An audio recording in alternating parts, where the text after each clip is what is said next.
probably have had an interest in cars since age 16, on and off various sports cars. Got very involved with high-performance driving and racing. It led me to be enthused enough that I became an instructor of that discipline for other people. I think any of us that do any kind of performance driving learn you're not trying to seek any thrills, you're just trying to minimize the possibility of something going wrong. I was certainly familiar with Tesla, but knew nothing of any detail. Yes, I could understand the electric and believe it was a very important part, but that didn't come first.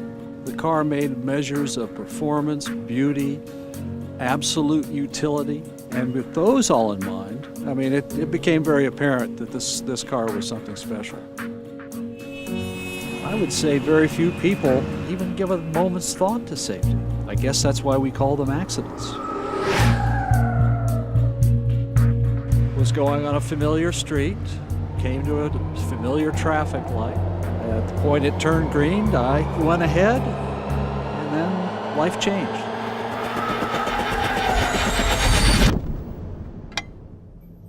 I think if I had a stopwatch, the whole time period I'm talking about would have been 1/3 of a second. All of a sudden, it's this bluish car coming into vision.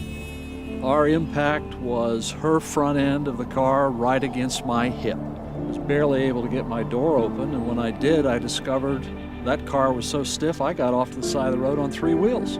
And unfortunately, she was hurt, had to go to the hospital, but I had absolutely no injury. Now, I was extremely lucky, but part of that luck was being in the safest car in the world. I think the biggest attitude adjustment for me was no longer filtering my view of cars from the point of view of the performance and the handling and the beauty and the things of that kind. It really reoriented to safety comes ahead of everything else.